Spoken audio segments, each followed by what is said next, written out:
Whether it's an alternate reality, distinct publishing line, or relaunch, the Man of Steel continues to be reconceived from his origin to his final fate. Over this 4-part event, we will journey from the Dark Knight universe to Earth-1, from the New 52 continuity to the Elseworld of Red Sun, as we explore whether the core of the character endures. This is Superman Reimagined. Welcome to Digging for Kryptonite, a Superman fan journey. I'm your host, Anthony Desiato. Joining me to discuss the Superman of Frank Miller's Dark Knight universe, including Superman Year One, is returning guest, Dr. Bill Maio. Welcome. Always happy to be here, Anthony. I appreciate you joining me. Listeners will likely recall that you were on an episode not too long ago. We looked at Superman as depicted as a government stooge in DC The New Frontier, as well as Frank Miller's Dark Knight Returns and Dark Knight Strikes Again. And that basically inspired this episode, because I thought it would be interesting to take a larger, more expansive look at Frank Miller's treatment of Superman across all of his works. So we did talk about Returns and Strikes Again. I know we'll touch on it here and there, I'm sure, but if anyone wants the full discussion on that, I encourage them to check out the other episode. For this one, again, I think we'll largely be focusing on Superman Year One and Dark Knight, The Master Race. Sounds good. Yes. So a lot to unpack here. Let me begin by tossing this to you. Sure. And just asking, big picture, this reading project that we took on here, what was your overall experience with it? Well, with regards to Superman Year One, I feel like with regards to like a Year One story in general, right? Not only Superman, but Batman, Wonder Woman, all the ones they've done, Batgirl. I feel like we largely know what the origin story should be. And I feel like in this regard, he took it in his own direction and kind of brought a lot of things to bear that I didn't think were characteristic of Superman. And so maybe we could talk about that. I was not a fan of this one. I like a lot of the Year One storytelling, the one shots or the miniseries, I should say. But this one didn't really grab me. As far as Dark Knight, The Master Race, I mentioned it on your Facebook page. I really enjoyed this one. And it was surprising to me after reading The Dark Knight Strikes Again, because that was just in my mind, just such a horrible story. But from the art and the storytelling, this one, I feel like he really tied it all together and he redeemed himself. The story was really great, came full circle. And so I think we'll have a couple of things to talk about for sure. How about you? What are your feelings on these two? Well, let me start with Superman Year One. I'm coming in hot on this one. Okay. So what are we, 70 episodes or so into this podcast series? And I don't think I've ever come into another episode angry about what I've read. I always go into the reading assignments or viewing assignments and then the subsequent episodes with an open mind and trying to understand what the intent of the creators was, trying to understand, why an audience might find something of value. So that's my general approach. And look, Are there things that I've read or watched that I haven't liked? Absolutely. We covered Bendis Superman.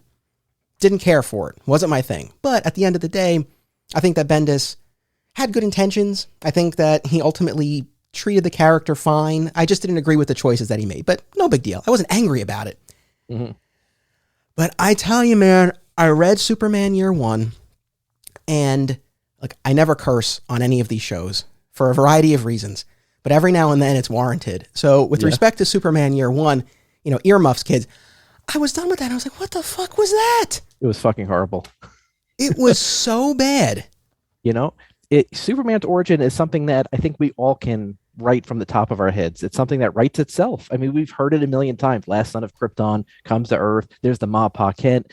There's a certain, progression of things. He decided to do a couple of things here. He brought it into the modern age. Instead of the 1940s kind of breadbasket America, it was modern times. I mean, there were cell phones, there was car alarms, there was all sorts of things, right? So you immediately knew that you weren't dealing with the typical origin story.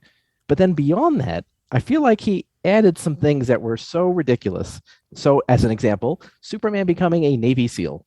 The one thing that origin story was always missing, all the times that I've read it or I've watched, I've always thought to myself, he'd be a good Navy SEAL. Yeah, we need a military detour. That's really the missing piece here. And and if he used it as an excuse for him to meet Lori down in Atlantis, is a silly thing to do.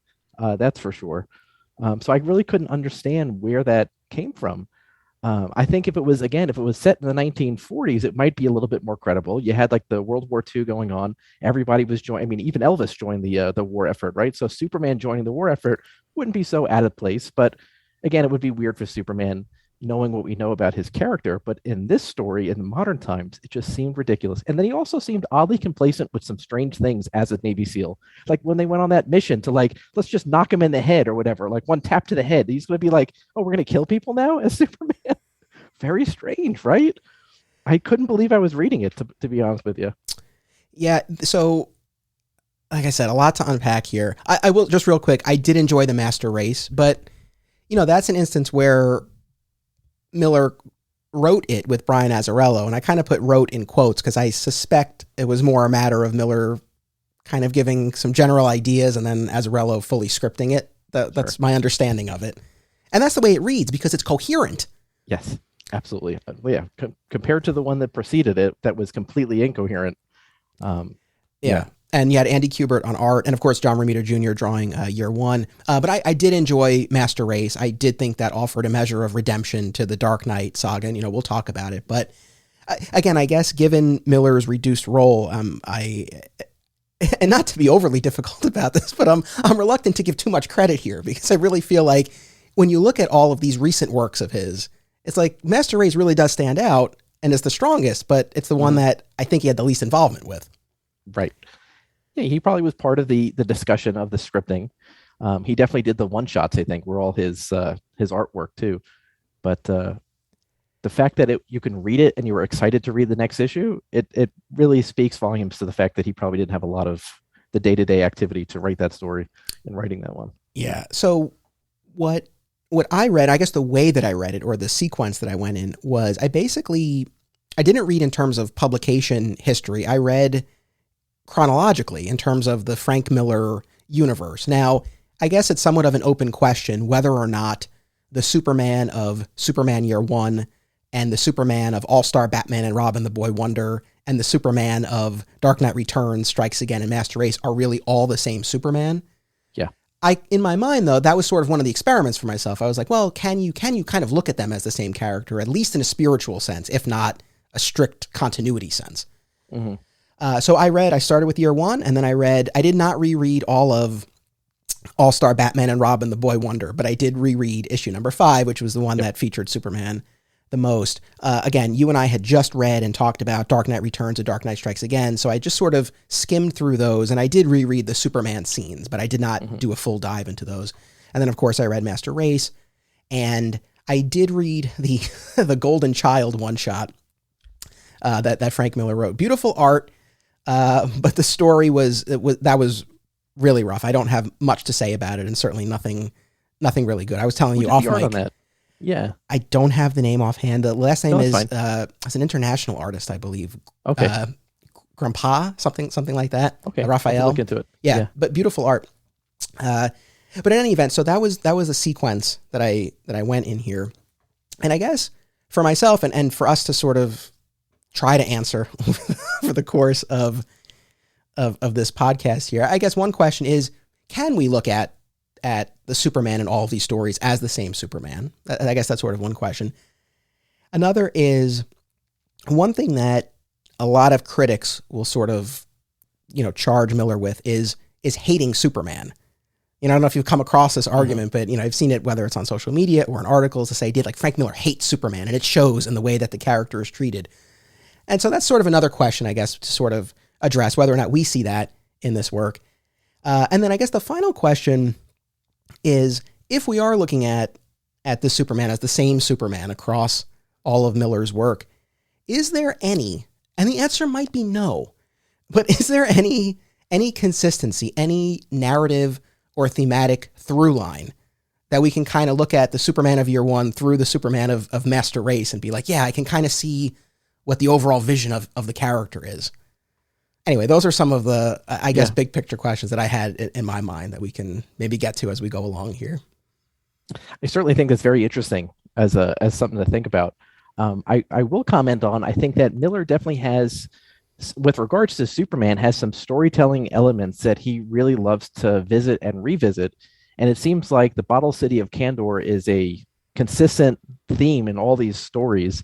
And so I don't know if it was something that he really gravitated towards when he was a kid reading these stories in the 60s growing up, that he just really loved that idea. And then he brings it up in all the works, or he just knows that that's a significant enough motivating factor for the character that it's always kind of put in there.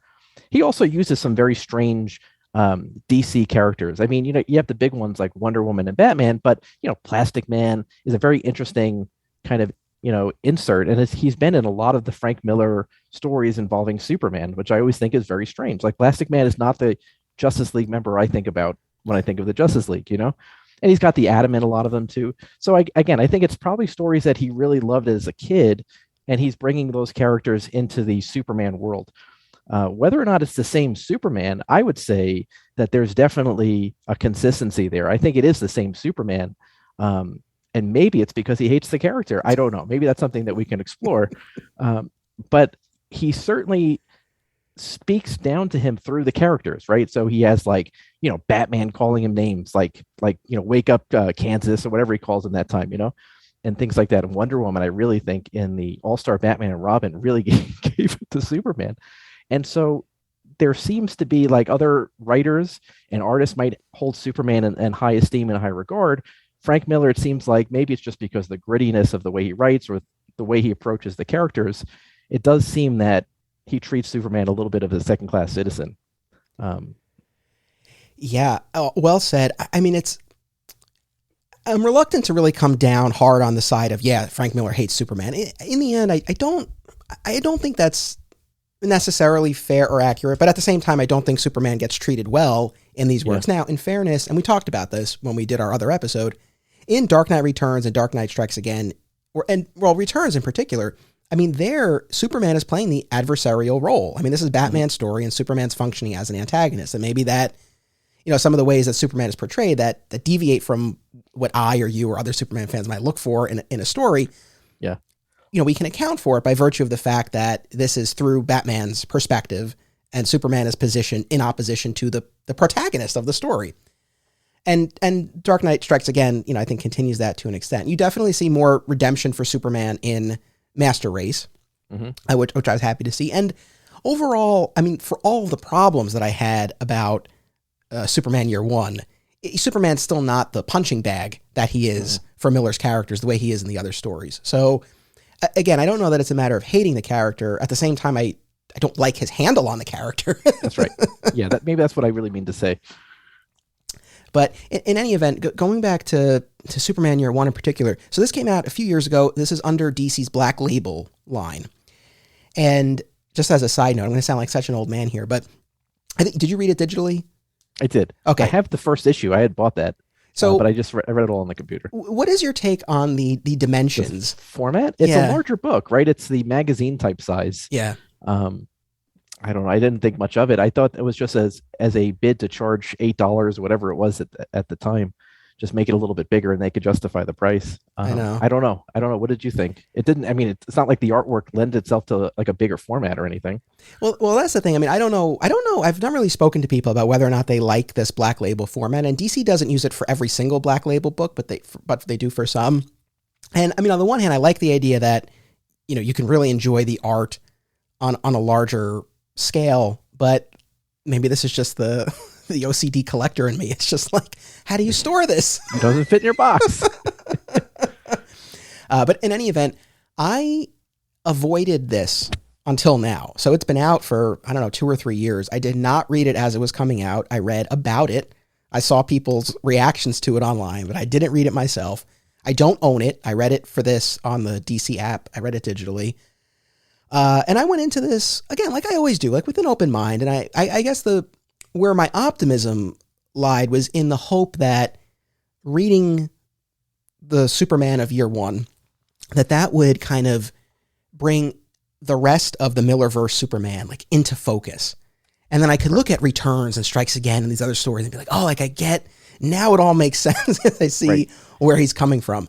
And I agree with you. The Navy enlistment was probably the oddest choice and detour in this. And part of me is like, well, was that to help account for how he can become this government stooge in Dark Knight Returns? The fact that he had this military experience and was used to taking orders, although he's discharged, right? He doesn't right. proceed in the military. Discharged in a very strange manner because he, rushed a grenade. Like it's like a very strange situation, but it is what it is. We all know he doesn't belong there.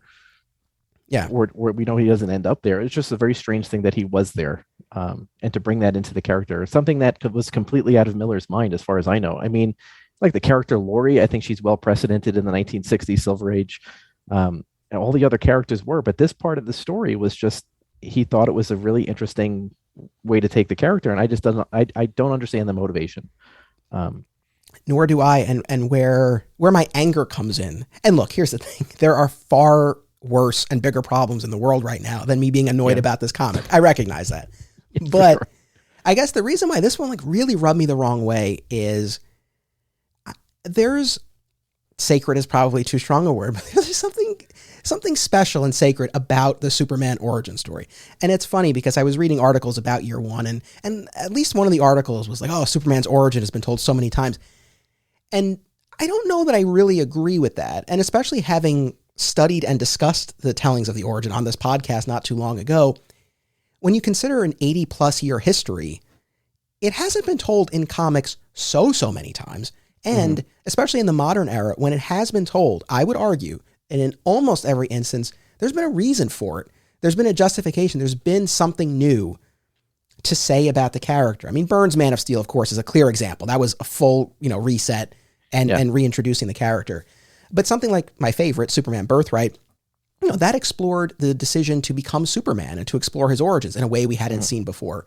Something like For All Seasons or American Alien, those weren't mired in continuity. Those were more emotional origin stories to kind of paint a picture of who this guy was at this time in his life. Yeah. The one that I've probably been hardest on before now is Superman's Secret Origin by Jeff Johns and Gary Frank. And the reason why, or one of the reasons I've always kind of been tough on that one, is I don't really feel like that was necessary. It came just a couple of years after Superman Birthright, and I felt like that was Jeff Johns, wanting to bring back Superboy and inject a lot of the Donner movies into the comics. And for me, I was like, I don't know that that's really worthy justification for this. But at least the story was coherent and readable. And again, even though I disagreed with some of the choices made in Secret Origin, like I got why that would be of interest, for the creators and for the audience. But I look at Superman Year One, and I just feel like a lot of what it had to say about Superman, especially in the first issue and the third, I guess, I didn't feel like it put that new or different a spin on what we've already seen before. And the major departures that it did make, i.e. the Navy episode and the extended time in Atlantis, were real head scratchers. Yeah. And so I just feel like, and from DC's perspective, it's like, I get it. If this guy says he wants to do a Superman origin story, of course they're going to publish it. And I'm sure they gave him carte blanche. I can't imagine there was much editing involved. I don't know, but I doubt it. Editing. Yeah. Right. Yeah. So it's like from DC's perspective, it's like, I get it, but I also feel like you need to be more protective of your most iconic character. A flagship character like Superman with, like you said, people who know the origin inside and out. Why do you take such liberties? As even if you're Frank Miller, I mean, it's very strange to think that you can change in such a dramatic way. I mean, maybe his proposal was it's going to be a modern retelling of the Superman story, and it was in a sense. But then again, it doesn't fit.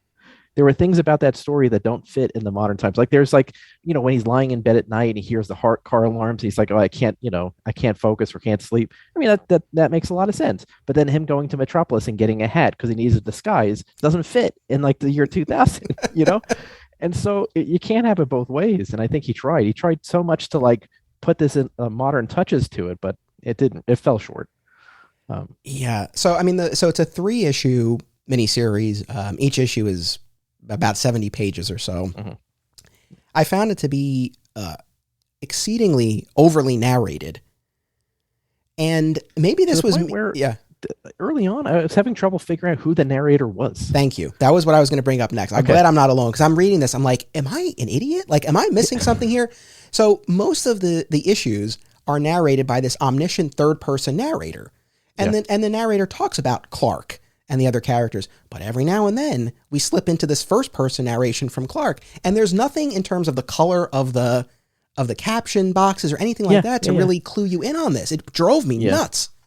Yeah, this is my list of General Miller gripes with the Superman universe. And number one is the multiple narration in his stories. So it's not only in this one, but in some of the other ones as well. He does the different color boxes. But I really feel like it's a very jarring thing as a reader to be, in Batman's mind, and then 2 seconds later, you're in Superman's mind, you're in Carrie's mind, you're in all these people's mind. It's just very strange.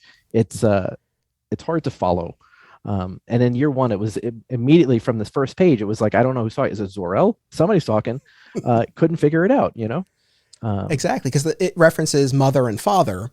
Yeah. Right, because we begin with the destruction of Krypton. And so you think, okay, we're getting Kal-El's narration, but then it references the child. So I will say, in those opening pages, you get to see Krypton's destruction and Kal-El's departure from the baby's first-person perspective. I thought that was cool, but at the same time, I go back to Superman Batman by Jeff Loeb and McGinnis. I don't know if you remember the opening of the first issue of that, but it basically does a similar type of thing as Batman and Superman each sort of recount their origin stories for the audience, and it's from that same type of perspective. So again, I think even some of the things here that might have seemed innovative have been done before. They're borrowed. Yeah. Yeah. So we begin again with and we don't have to go beat for beat through this whole thing, but we have the departure from Krypton, the arrival in Smallville, found by Pa let's talk about that. Yeah. He was a little big compared to the other tellings of the stories, right? I mean, this kid is walking out of the spaceship, and so that's a huge departure, I felt. And then when he encounters Pa Kent, I mean, was there like a telepathic thing? He's like, I'm going to convince him that this is his idea to pick me up and bring me home. It's very strange. And it's like, I didn't get that. Why? See, like, this is one of the things. Why? It was such a wholesome thing. Bring him home to raise the kid, and now we have like Superman is like manipulating Pa Kent.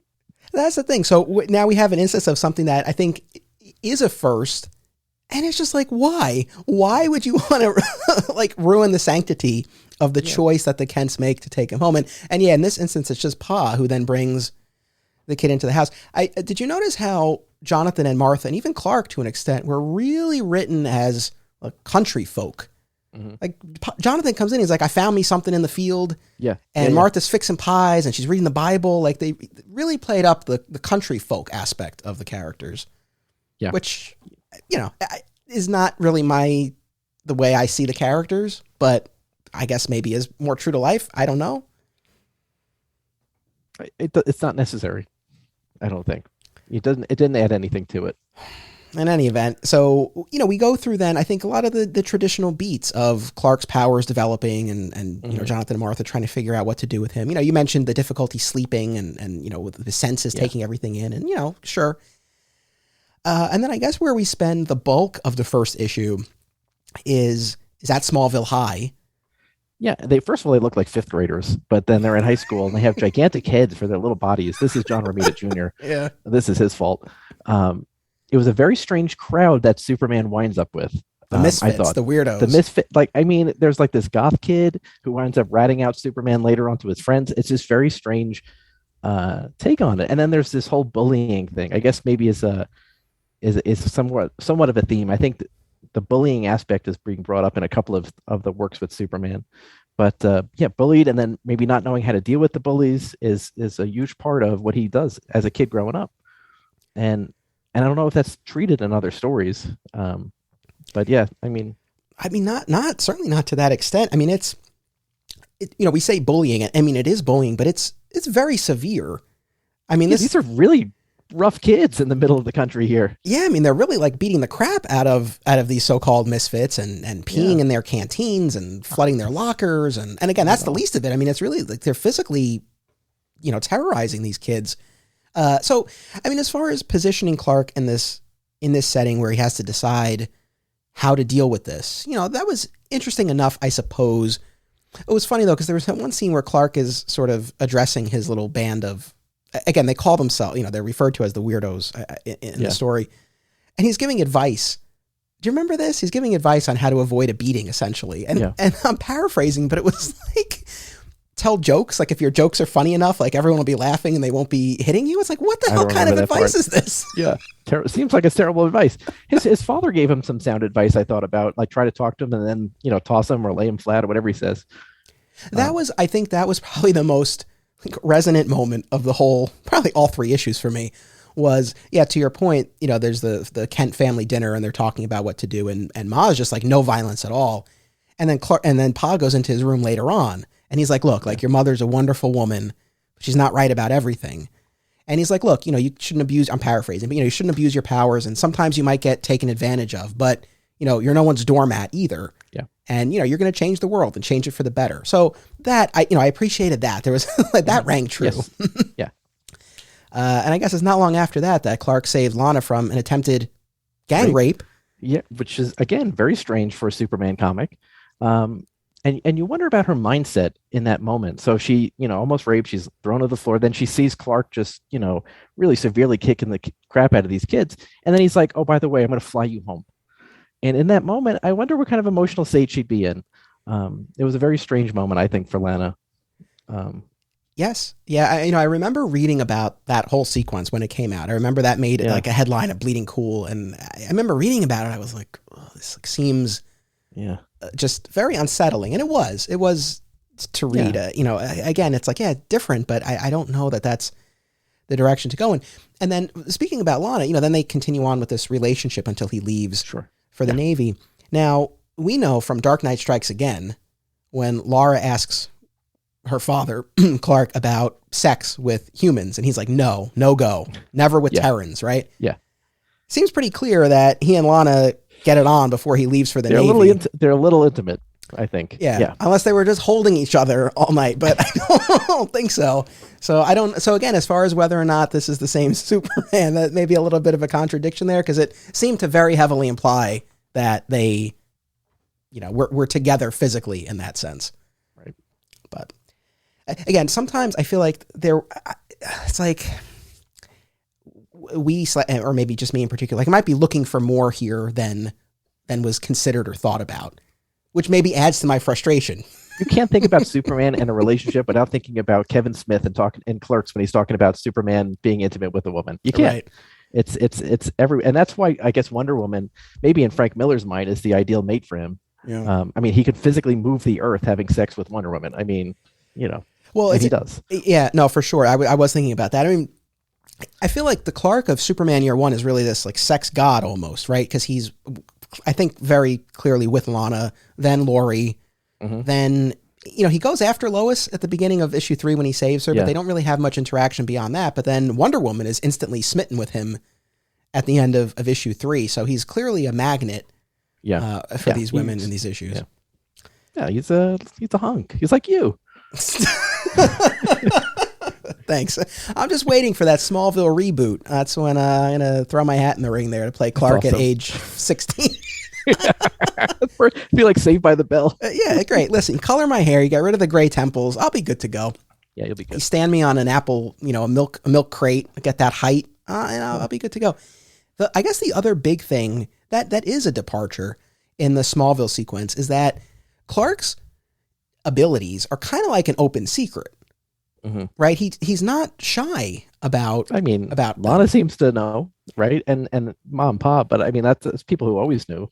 Is there other people? I don't remember. Well, no, his legend has grown. I don't know that people literally know he has powers, but like the Markham kid, who's like the leader of that gang. They talk about he was found stuck in a tree, and they're like, you don't know anything about that, do you, Clark? Yeah, he obviously knows that there's something going on, right? Yeah. So I don't know. And then like one of the misfits like stabs his hand with a pen. Oh yeah, when they're under the that. tree. Yeah. So it's just one of those things where like there seems to be this legend kind of growing around Clark, and doesn't seem to be protecting his secret to the extent that he does in other depictions. And then of course he has his big show off moment at the football game at the very end, which he was just running with people trying to tackle him. Yeah, that was a little much. He's like, one time I just want to show what I can do. It's like, all right. But I feel like that moment largely goes unaddressed. Pa makes a crack about it later in the fields when he's like, because that's when Clark tells him he's going to join the Navy. Right. And he's like, better that than showing off like a jerk. It's like, okay. I mean, so much of this, I just felt like, unnecessary at a minimum, but again, other aspects, which we'll get into as we move forward, I just feel like detrimental, I feel, to the origin story. I get Frank Miller's stance, probably not wanting to just retell something that's already been done and wanting to inject some new stories, new parts of the story. But I really feel like he should have consulted some other people before putting this to, and and again, he worked very closely with John Romita Jr. and he's a pretty good storyteller himself. You would be surprised they didn't like collaborate and be like, what, maybe this Navy SEALs detour, maybe not do this. Yeah. But he was into it. Well, let's take a quick commercial break and then we'll continue. We'll be right back. Acme Comics is a locally owned and operated full-service comic book store in Greensboro, North Carolina for people of all ages and walks of life. Since 1983, this 9-time Eisner Award nominee uses their collective knowledge and resources to connect you with the best material available. They pride themselves on their significant contemporary and vintage back issue selection. Mail order subscriptions to new releases are available, and all offerings are available to anyone, anywhere, via mail order. Follow Acme on social media and eBay, listen to the Acme Cast on all podcast services, and visit acmecomics.com for much more. Film lovers and filmmakers should check out this family of film festivals: Brightside Tavern in Jersey City, Hang On to Your Shorts in Asbury Park, Point Lookout on Long Island, and In the Cut in Bloomfield, New Jersey. I was fortunate enough to have my work shown at these festivals, and I found them to be very enjoyable and well-run events. Submission information for filmmakers, as well as details about the festivals generally, can be found at filmfreeway.com. Follow the festivals on social media for news and updates about events, discounts, tickets, and more. Also, be sure to listen to the Hang On to Your Shorts and Cullen on Film podcasts, available via a shared universe network. Fat Moose Comics is New Jersey's best and oldest comic book store. Established in 1982 and currently under new ownership, Moose sells a wide selection of new and old comics from every publisher, action figures, graphic novels, posters, statues, and more. If you're looking for something and they don't have it, they can probably get it for you. They know a guy. Visit Fat Moose in Whippany the next time you're in the Garden State, and be sure to reach out via the Fat Moose Comics Facebook page. Flat Squirrel Productions is an affiliate of BCW Supplies. The next time you need to restock on comic book bags, boards, boxes, and more, be sure to use promo code FSP, that's FSP for Flat Squirrel Productions, to save 10% on your order, and it helps support the show. Thank you. Aw Yeah Comics celebrates and promotes everything that is wonderful about comics, toys, artwork, and the joy they bring to people. Visit them in person at one of their 3 locations: Skokie, Illinois, Muncie, Indiana, or Harrison, New York, which happens to be my local comic shop. If you have kids and are looking for a family-friendly store, look no further. Join Aw Yeah for exciting events, including creator signings, how-tos, and more. Visit awyeahcomics.com and follow Aw Yeah on social media for more. Their name says exactly how they feel about it. Aw Yeah. And we're back. So, just big picture with Superman Year One. One of the things that I was thinking about was, I think for any of us who have read anything by Miller, he writes every character like they're a detective working their last case before retirement, right? There's that hard-boiled noir style that's him. Basically that's permeates everything, right? Okay. Right. Yeah. I'm saying to myself, if that's your style, and again, it's easy for me to, Monday morning quarterback this thing, but it's like, why not make a story about Clark investigating a story in seedy suicide slum? Boom. There you go. Mm-hmm. Then that style fits the setting of your story. But the way it was, it just felt it's just so out of place. So rather than go through the Smallville episode, just start, he's in Metropolis, he's on the beat, and this is his year one. He's now Superman in the big city. He's trying to figure things out. I think that would have been a great 3-parter. You do like a Sin City-esque type of thing. I think that would have been a better melding of the Superman world and the style. The other thing too with Superman Year One, I wasn't even really thinking this when I was reading it, but a few people, including my buddy Tyler from the Krypton Report podcast, he called out the fact that It's not year one. Like we It's cover like year years. 30. Yeah, you're right. As I said to him, though, I was like, that's the least of this story's problems. Like, you know. Yeah. But yeah. So, you know, I guess the decision to join the Navy, you know, that takes us from the end of issue 1 into issue 2. I mean, I don't know. What was your take on this whole Navy SEAL training? You know, I remember reading it and not knowing what I'm reading, kind of thing. It's like, I can't believe I'm reading this, you know. And he's like, you know, besting all the other people. He can run better. He can jump higher. I mean, he's like the Superman. And I guess everybody recognizes it, and he joins the SEALs and this whole thing. But again, it was like so foreign of, you know, for the character that it was hard to even envision. You know, you want to be able to like read a story, suspension of disbelief. I feel like this just took you out of the story. It was just like, this is just bizarre. And again, so as soon as they got on that boat and his companion started killing people, it's like, when would Superman ever be okay with this? And I didn't know. I couldn't get behind it. Also, I mean, this question that I keep coming back to of why, like, what is there any meaningful purpose we can find here? And again, the only thing I can think of is that maybe this is a way to help account for the stooge that he will later become. Other than that, it's really hard to really see how this tracks in any way. I don't know. Everybody calls Superman the Boy Scout. You could have showed him joining the Boy Scouts as a kid, and everybody would have been happy with that. Like, oh yeah, he's building a fire. Great. He uses heat vision for fire. Perfect. It would have been a funny little story element. This was, I mean, he went a long way out of the way to show that Superman is good at taking orders. But again, only to a point, because I think he's ultimately discharged because he doesn't kill when they board that ship that's been taken over by pirates, right? Like, he knocks the guy, you know, in the head with the gun, but he doesn't shoot to kill. And I think that's ultimately the final straw. I mean, otherwise, you know, there's this talk about him, you know, I guess having bouts of insubordination, but that felt kind of tenuous to me. It was like when they were on the beach and he was like, look, I see mermaids out there. And they're like, shut up. It's like, all right. And you would think, like, you know, the government is pretty savvy in terms of like recognizing talent.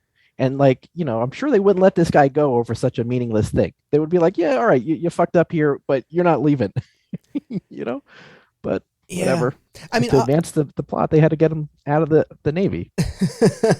Yeah. I mean, look, audience, if there's anyone out there, if you really liked this detour in the Navy, this twist on the origin story, you know, I would love to hear why, you know, because maybe there's something that I'm not considering. I will say, just as a counterpoint, our next episode, we're going to be looking at the Earth 1 graphic novels by J. Michael Straczynski. Not my favorite, but there's a lot of interesting stuff in there.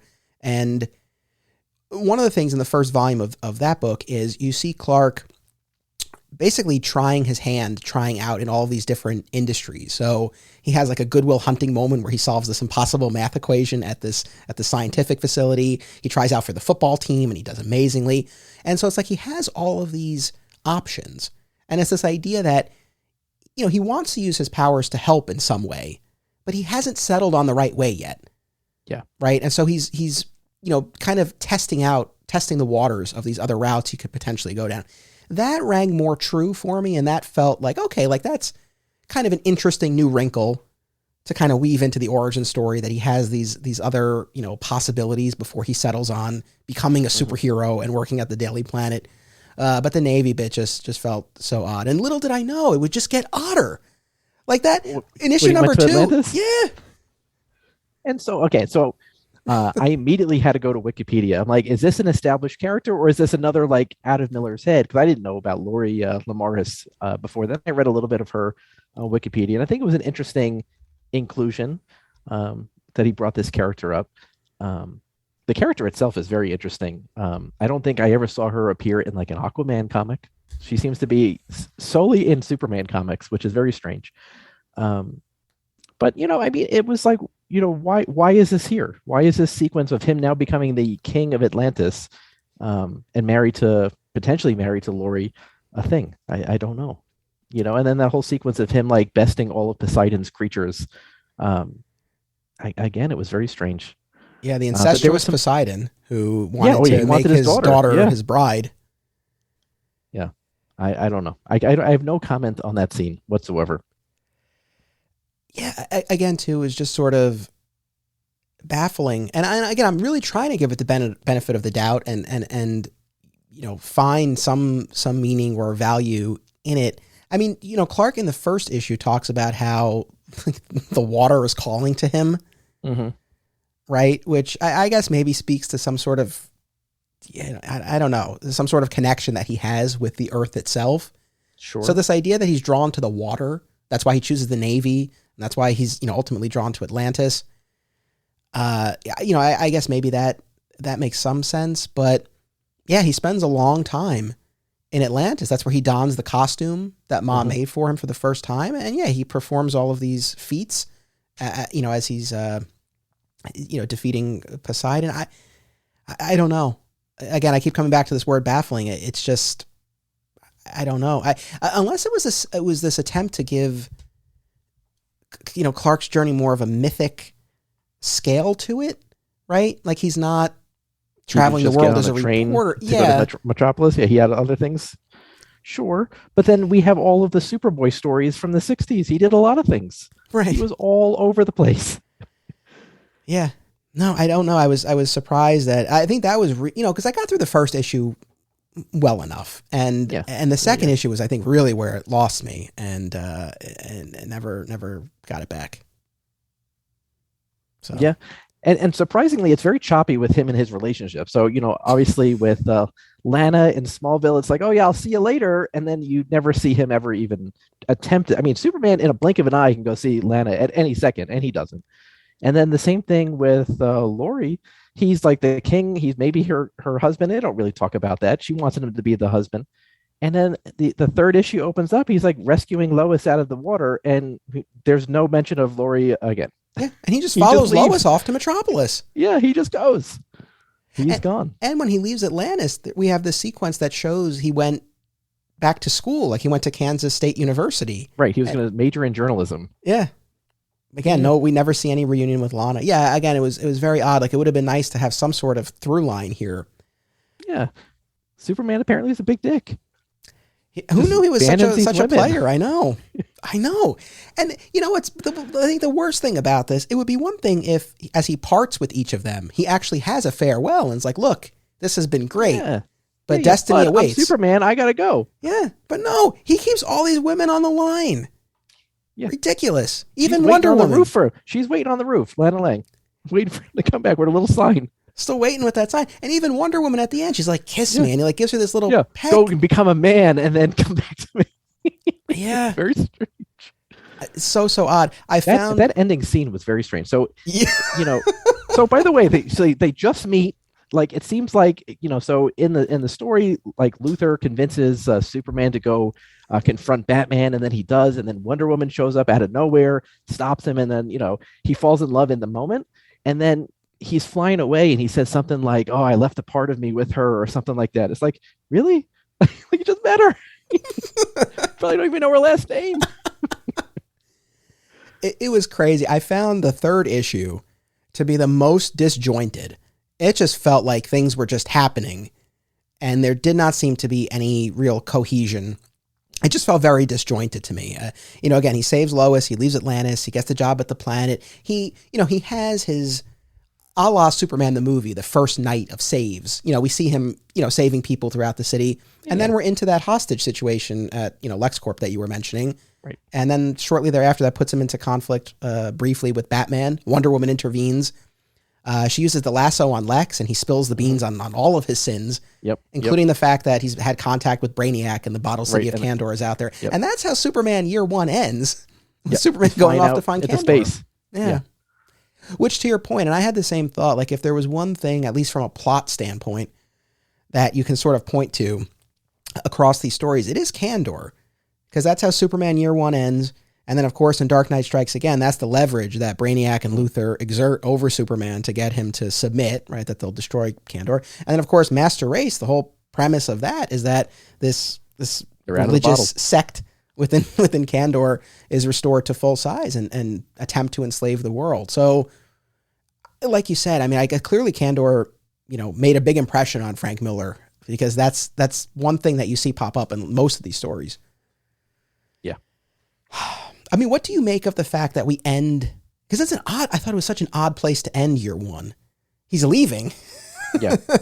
To go find Kandor. Well, I mean, what did you think about ending, the effect of ending on that note?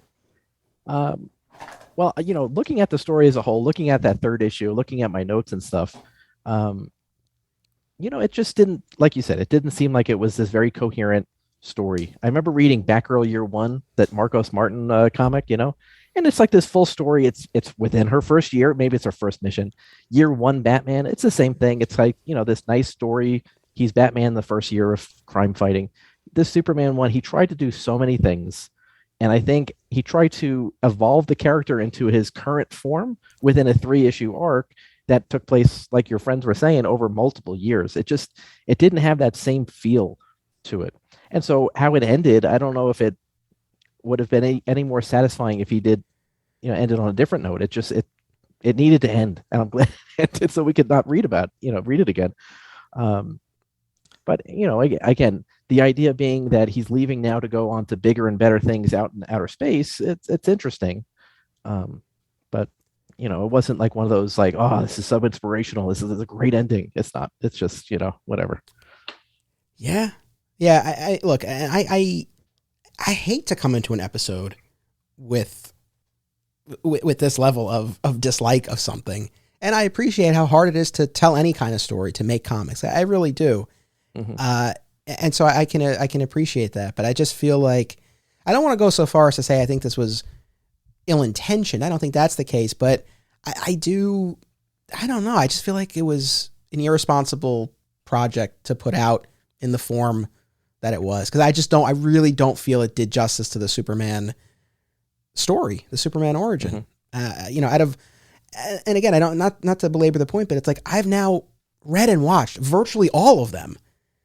And I don't feel that this really had something worthwhile and meaningful to add. So I won't harp on this any longer, but yeah, this was a major disappointment, even more so than I expected it to be honest. Yeah. I didn't know going into it. I didn't read the reviews online. I'm not into as much as the comic book news as you are. And so I was hopeful. That this was going to be a great series, just like the other year ones, and certainly like Batman Year One. And it just wasn't that. It was largely a disappointment. I think there was only one really funny scene that I enjoyed in this whole thing. And it was when Wonder Woman and Superman go to confront Lex Luthor with the lasso, and they, I guess, fly right to the balcony of like the penthouse he's on. And then a couple of panels later, you see Batman, because he had taken the stairs or maybe the elevator. I just thought that was really funny. But other than that, I didn't feel like there was much to it that I really felt so strongly about that I would recommend this book to somebody. I would say there's other stories out there for Superman's origin, and this is not the one. Whether or not it sets Superman up for the universe as Frank Miller, it probably does in some regards. But insofar as that, it seems like the storyline with Kandor is now this consistent thing throughout. That's the only thing. But he could have done that in a different way. I agree. Oh, the last thing, I guess, it just reminded me, there is that moment where Luthor, plays him essentially and presents to the public this idea that Luthor and Superman are a united front, and Luthor's going to send him after Batman. And Superman even thinks to himself, I'm a stooge. Yeah. Yeah. I saw that. I was like, oh, look at that.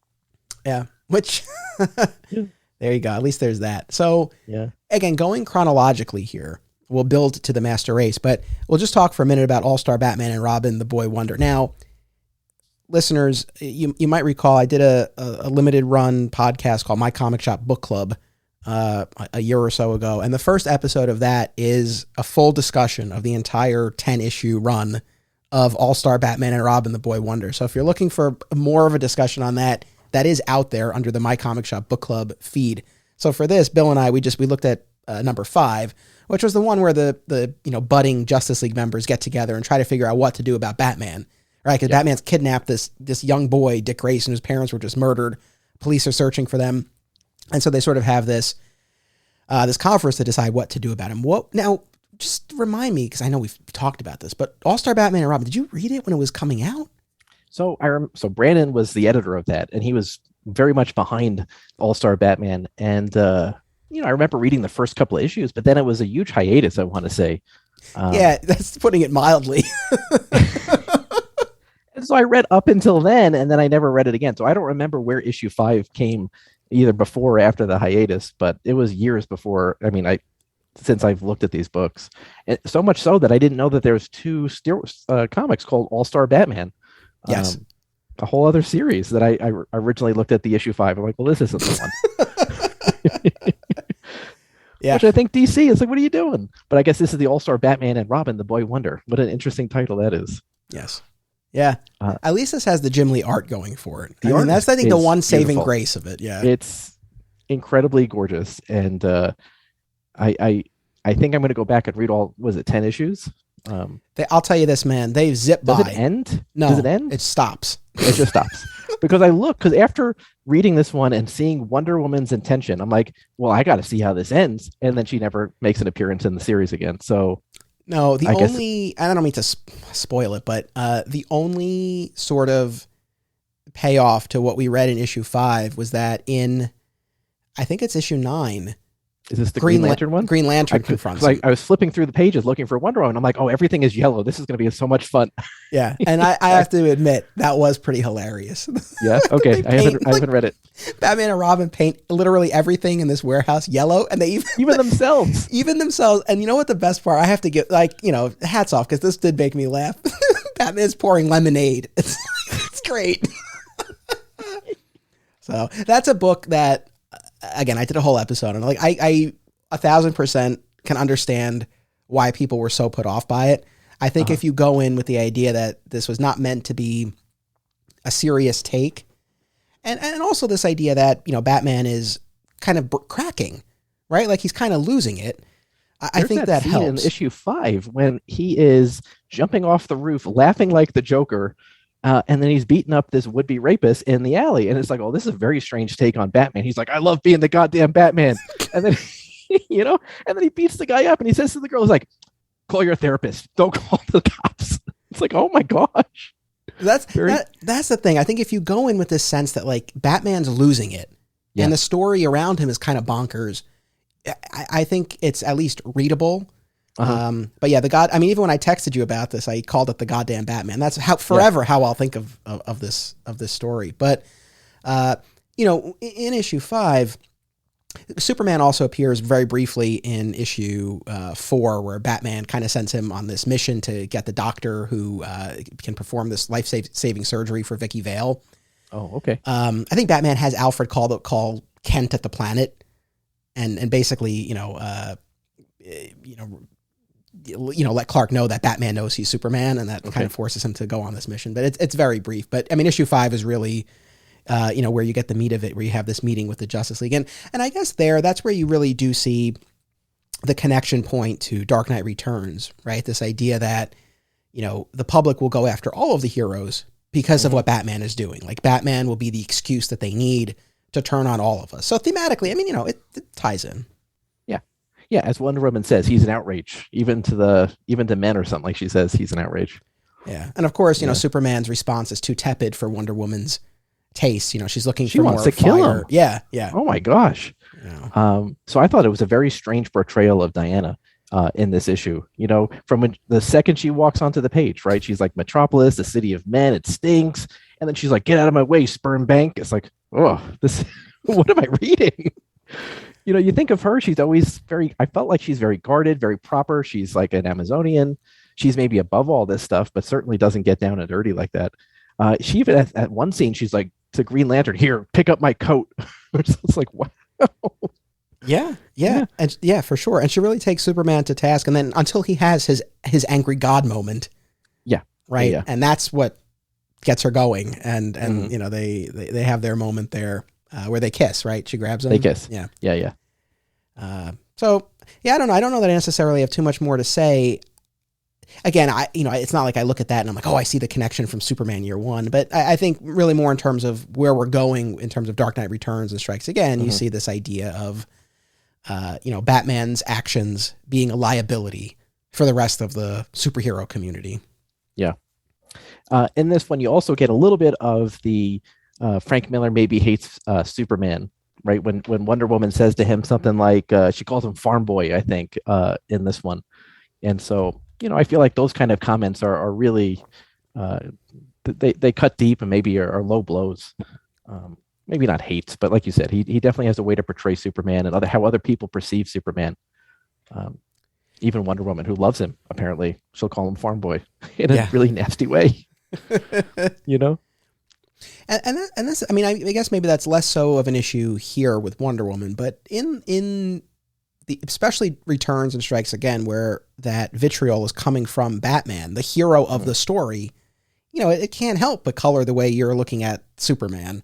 Sure. Right. So, you know, where the line is between, you know, what Batman thinks about Superman versus what Frank Miller thinks about Superman. I don't know. I don't know what's truly in his heart when it comes to Superman. But what are you talking about, Anthony? Frank Miller is Batman. Yeah. He is the goddamn Batman. You know, before we you know, finish here with the Master Race, again, my question for you, having just read or reread Returns and Strikes Again for that other episode we did, is there anything that you look at differently or think about differently now after this other reading that we've just done, or not so much? You mean with the Master Race involved? Yeah, whether, you know, year one or All-Star, year one and or All-Star and or Master Race. Like, has anything changed about the way you look at Returns or Strikes Again? Well, Returns, in my mind, is still one of the best. Strikes Again, I still think it's a really weak story, but we wouldn't have this third one make any sense without it, right? So you introduce the idea of Laura, this new character. Kandor certainly was in there as well. So it was a very interesting bridge, just like a trilogy where the second one isn't so good. Like, there's a lot of movie franchises where it's like, oh, that second one, you lost me. But then the third one finished strong. And I feel like I'm glad that they introduced some of these storytelling elements in that story. I just wish it wasn't such a bad story, if that makes any sense. I can't think of anything that I would say my reading of year one or the All-Star would change. How about you? No, not necessarily. I guess one thing, this speaks more to Master Race, I suppose, was that at the end of Dark Knight Strikes Again, you know, Superman sort of, again, he's been beaten down by Luthor and Brainiac and forced to serve in order to protect Krypton. Mm-hmm. And that culminates with, you know, Brainiac attacking Metropolis and telling Superman, you know, your instruction is to flee, right? So that the people will lose hope in the heroes. Because at that point in the story, a lot of them were coming back, right? Batman and his team were rescuing Barry Allen and Ray Palmer and everything. Yeah. And Superman, I guess, has had enough at that point. And, you know, he's already been beaten down by Batman, and he's had his earth-shaking lovemaking with Wonder Woman. And he's like, I'm not going to fight, but I won't flee either. So he just stays and just takes a beating until his daughter Laura comes in and you know, rescues him. And then at the end of Strikes Again, I mean, his realization that we get through that lovely narration is that he's not human, right? He's not one of us. Yeah. And he even says, like, you know, Ma and Pa, like, I'll always appreciate everything you taught me, but, you know, I'm not one of them. And then at the end, he's with Laura and they're looking at the earth. And he's kind of like, what shall we do with this place? Right. So that's where we leave him in Strikes Again. When we meet him again in Master Race, he's just given up and he's frozen in his fortress. Yeah. So it's kind of hard. I don't even know how you freeze Superman, but he's frozen by his own volition. Yeah, I guess he maybe just froze himself. Just sat down. What you bring up is an interesting point. I think thematically, Frank Miller has something to say about there's a fine line between, you know, saviors, heroes, and gods, right? And it's, you know, whether or not the heroes themselves can make the distinction, whether the people have a problem making the distinction. It seems like it's an interesting place to be. A lot of things to mine in that, right? You know, you have these characters that literally are gods. And we see this in the Master Race where there's the Superman type god where he's out to benefit humanity. But then there's the Laura who's kind of like, you know, you don't know where she falls. And then you have the Kryptonians who are very evil. So again, there's it with great power comes with great responsibility kind of thing in this regard. And so Frank Miller definitely explores that, certainly in the Master Race, I think. Yeah, I know. I think that's fair. I think the larger problem I had, and maybe this is nitpicking, but it didn't feel like the Superman we met at the beginning of Master Race really tracks from what we saw at the end of Strikes Again. Like, after Strikes Again, I wouldn't expect that he would just retreat to his fortress and freeze.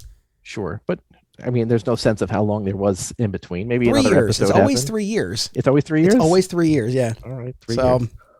In any event, look, like I said at the top, overall, I really did enjoy Batman or Dark 3 Knight: The years. It Master can't Race. be. That baby wasn't 3 years old.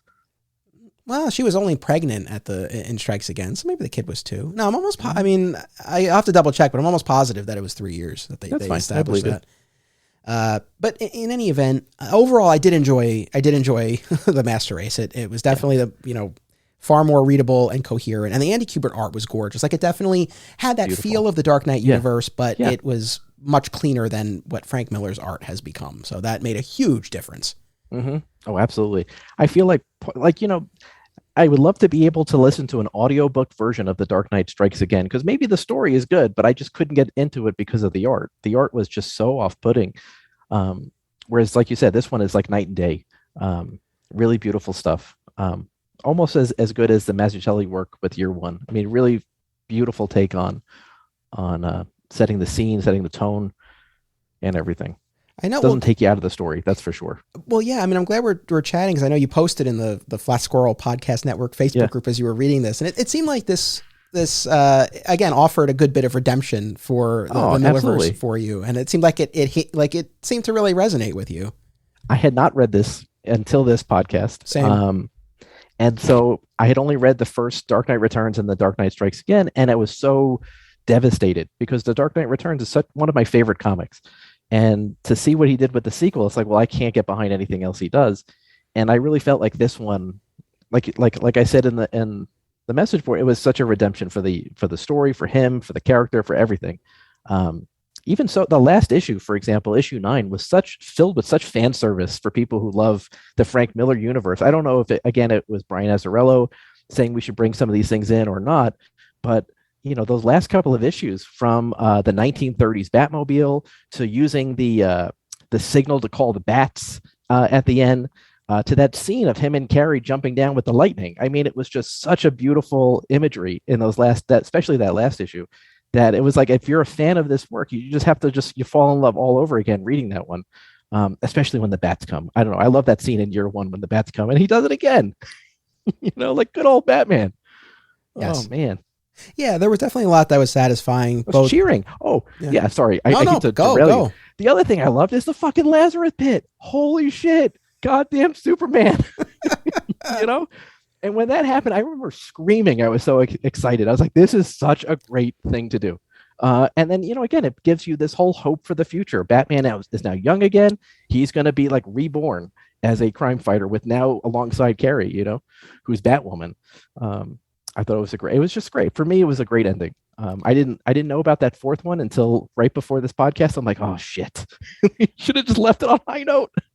Yeah. So, look, again, with the Golden Child real quick. So this was a one shot that came after the Master Race that Miller wrote himself.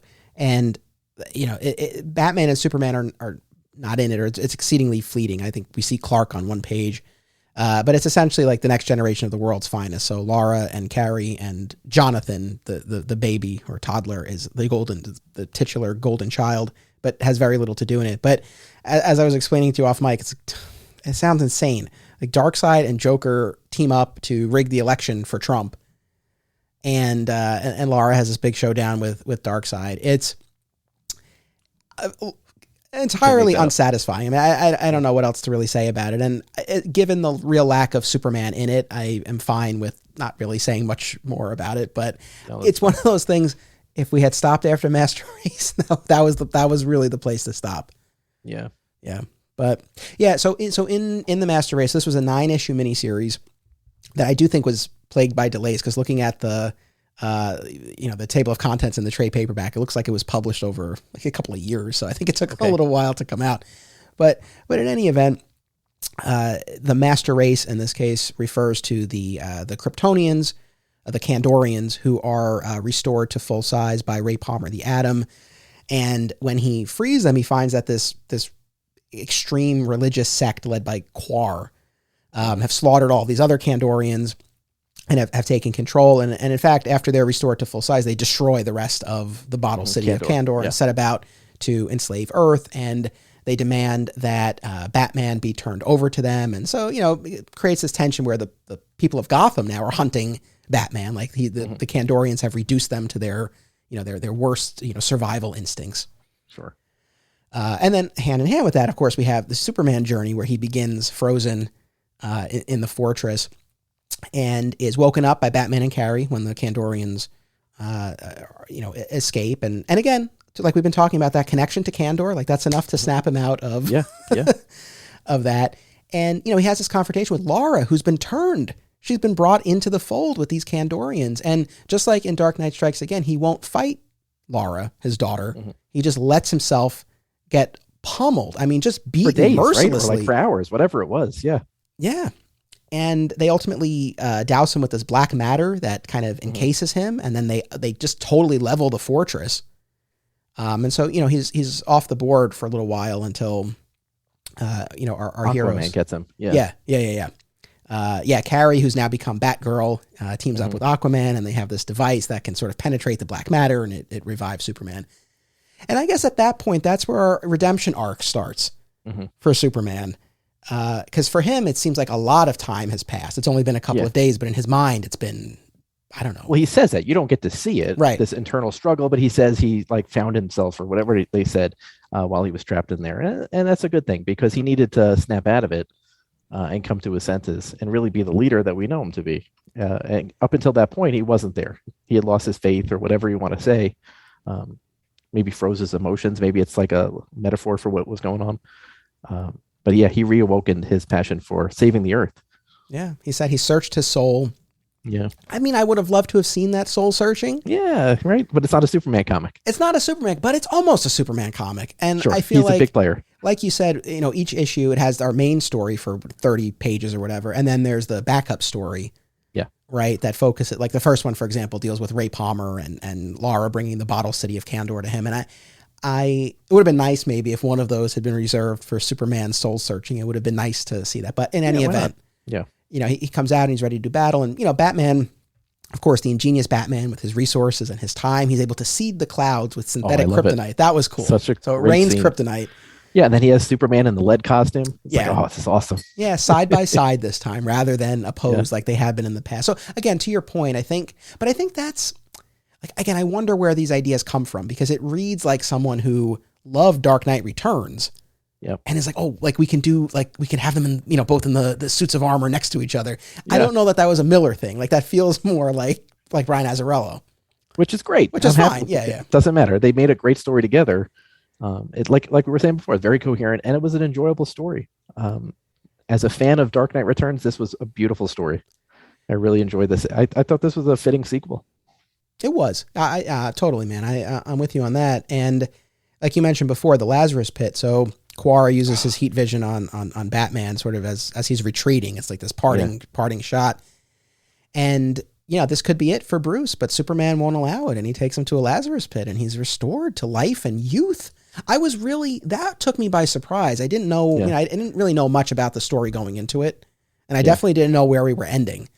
That really took me by surprise. He's a young man again. Yeah. Well, Ra's al Ghul, when he goes in the Lazarus Pit, I don't think he becomes a young man, does he? He always seems like he's a 60-year-old dude. And so maybe it's because it's Batman's first trip in the Lazarus Pit.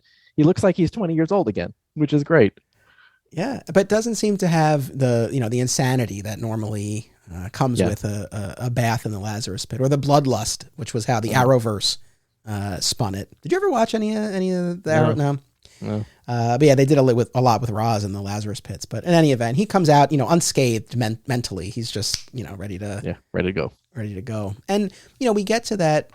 There's a big Superman moment I want to jump back to, but we get to that final page of the main story, the one that you had posted in the Facebook group of Bruce and Carrie both, jumping into the night with the lightning behind them, just like in the original Dark Knight Returns. And, throughout all of these Dark Knight stories, there's been this talk of a better death, a good death. Right. And then we end on this note of him saying like, this will be a better life. Yeah. So it did bring everything full circle in a cool way. Yeah. I mean, Dark Knight Returns starts with an older Batman who's retired, and forced to come back because the mutants are taking over the city and, he's an old man. And it's a great redemption for him, or not a redemption, but it's just a great way to end it as a beginning, as a new beginning. Yeah. No, it was overall, I liked it. Although, the one question that I do come back to, and I guess I know my answer because I know you really enjoyed this, but part of me is like, I guess after Strikes Again, you really did need something to redeem it and kind of tie things up. But, I just keep going back to this idea, should Dark Knight Returns have just been left alone? Absolutely. Yeah, I agree. There's so many properties like that, not only comics, but in movies too. You just wish they would leave well enough alone. And I feel like this third one was a fix for the second one. And it shouldn't have been necessary, but they did a good job with it. So it was great. But I would be just as happy if it was just The Dark Knight Returns. Absolutely. Yeah, because I feel like that just has more to say about the character, and it says it. And then, I'm happy with the ending of Master Race. It's still not more satisfying than the Dark Knight Returns ending. Like, that felt like a really cool place to stop.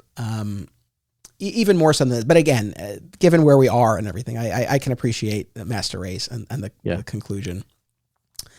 So, like I said, the big Superman moment in here, or big to me at least, is when they have the final confrontation with the Kandorians. Mm-hmm. And Superman is just letting loose.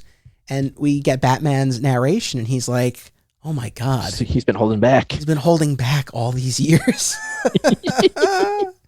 Well, one of those issues, Superman's like, what are you talking about? I snap you like a twig or something like that. He says something like that to Batman. I forgot what he says. But we all knew that. I mean, you asked me that question last podcast, like who would win in a fight. And, Superman definitely is all powerful. But I guess with regards to Batman, he always has been holding back. But I guess Batman's always sees Superman when he's fighting other characters, not holding back. So, he definitely had an axe to grind with these Kandorans, He did. Now, not to be a downer, but we've had a moment like this at the end of the Justice League Unlimited cartoon, which I don't know if you've watched or if you remember. I never watched that. The final confrontation in the series finale of the show, the final confrontation between Superman and Darkseid, Superman has this speech that is one of my all-time favorite Superman moments from anything, where he says to Darkseid, "I feel like I live in a world made of cardboard, always having to hold back to not hurt anyone." It's like, but you can take it, can't you? This is a rare opportunity where I can really cut loose. And he does it, and it's like, oh, it was so cool. So again, we get like an echo of that here, and it works, and I'm happy. And I do think this question of whether Miller's Superman gets any kind of redemption in these stories, I think that's a good example of that, where we've seen him kicked around. I mean, I think of Dark Knight Strikes Again in particular, when he goes to confront Bruce in the Batcave. And he's got Adam stomping around in his head, and Ollie firing kryptonite arrows on him, and Bruce has got the kryptonite boxing gloves. I mean, they beat the crap out of him. Right. So this was, I think, a fitting moment of triumph for him. I did appreciate that. You got to give credit where he's due. I mean, Superman is an incredible character, and he had his chance to shine in here for sure. Yeah. And become Superman. He lost his way for a minute. Yes. In the Miller universe. Yeah. Is there anything else that you want to say about Master Race or any of the other stories that we read? There's some great scenes in Master Race for sure, and great lines too. I think it's very interesting that it's a Batman story. We don't see Batman until the third issue, which is kind of a great thing. Carrie is masquerading as Batman for a little bit. But in issue 3, when you finally do see Batman, I wrote this quote down because it's so great.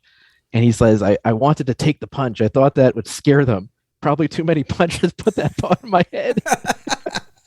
Yeah, that was good.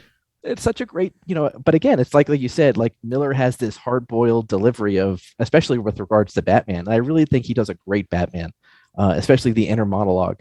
And I thought that was everything, Yeah, no, for sure. Was there anything else that you had in your notes? I don't know. I took notes on every one of them. Oh, good man. But, good man. Well, wasn't it really interesting to see Trump, by the way, in this issue? Yeah. The Dark Knight. They, especially it was like, we're going to get those Kandorians to pay for Gotham City. I know.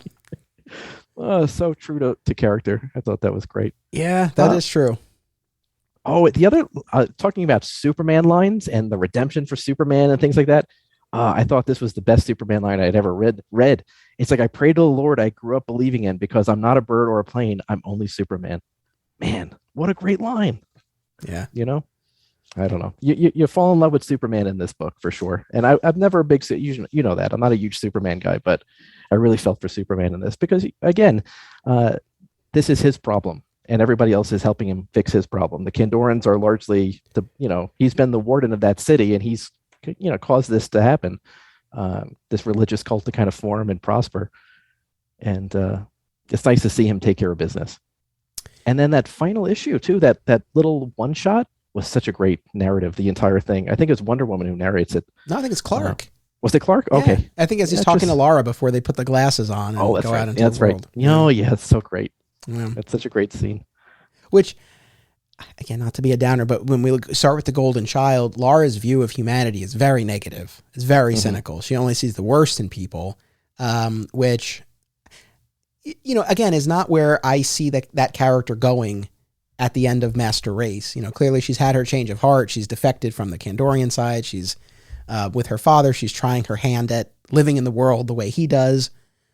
So, I guess you can argue in the few years that pass between Master Race and Golden Child, things fall apart for her and she comes to view humanity in that way. But that's not, again, that doesn't feel like the intention at the end of Master Race. I feel like Master Race does end on a more optimistic note. Absolutely so. It starts off then, and I don't know if she's being naive or not by letting those the Kandorans out, but she certainly is very easily swayed. But I think she's a young girl and she's very powerful, and she doesn't know her place in the world, and I think that's evident. I think Wonder Woman and Superman maybe have done her a disservice trying to raise her, and because again she's rebelling like a rebellious teenager, right? Rebelling against Wonder Woman, thinking that Wonder Woman's trying to control her, and it's like, what she must feel. But yet, like you said, towards the end, you get the sense that she's now on board. She's going to be the savior of humanity. But then it's upsetting to know that she's fallen off the wagon again. Again, I wouldn't worry about Golden Child. I think just I'm not going to read it. Stick with Master Race. I'm not going to read it. This is a great ending for this story. And I love that Clark puts the glasses back on. What's up? Yeah. Oh, does she appear in anything else, or is she purely a Miller character? As far as I know, just a Miller thing.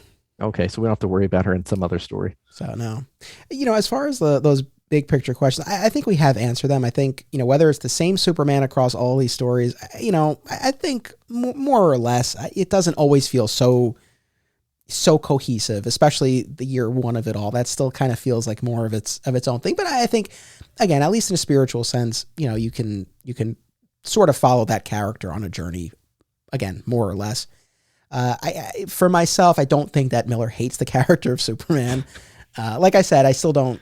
This is not my preferred take on the character in any of these stories, but I don't think it's a matter of him hating the character. If it turned out to be the case, I would be surprised and disappointed to know that. And as far as, again, any potential through line, Kandor is really the main thing that I keep coming back to, and this very specific tie to his home world that we see is a big motivator for him in terms of leaving Earth at the end of year one, or submitting to Luthor and Brainiac in order to protect them, and then sadly having to make the choice to come back to action and fight against them in the end here. So I don't know. Was there anything else about those questions that came to you over the course of this?